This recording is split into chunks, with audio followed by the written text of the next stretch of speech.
And on this day, though, that we're all collectively celebrating the inspirational success of one of our city's beloved sports franchises, we also got some news from the Browns. Jimmy and Dee Haslam intend to officially move the Browns to Brook Park and into a new dome stadium.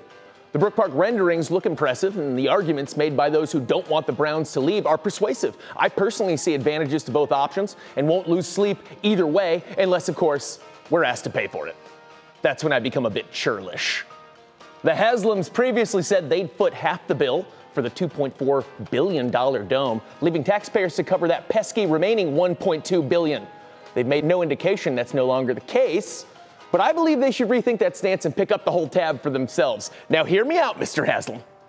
Sir, we have what is commonly referred to as a good old-fashioned PR problem with you right now. Perhaps you've noticed that the fan base seems to be a bit cross with you as of late.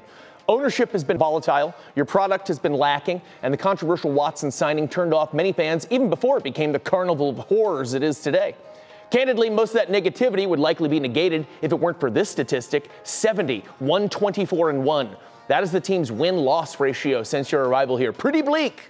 Consistently winning games will always be the best way to earn the hearts of Browns fans, but since that option has proven elusive, the next best thing you can do is to secure their affection would be to ask them not to subsidize your infrastructure of a multi-billionaire.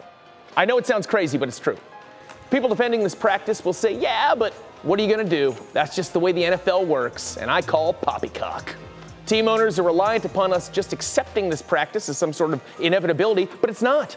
I think we now have enough evidence to suggest that team owners could in fact manage to keep their lights on despite subsidizing their own stadiums. When the Haslams purchased the Browns in 2012, they did so for $987 million. It's now estimated to be worth $5.1 billion.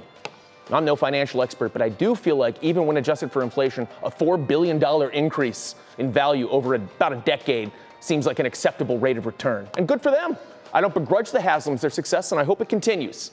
I just don't think taxpayers should be responsible for funding their extremely profitable business. Mr. Haslam, regardless of where this ends up being built, I look forward to visiting your new space station-looking football complex, just as long as we aren't expected to pay for your escalators. Thank you for your time. Now please beat the Bengals on Sunday. I will be there for some insane reason.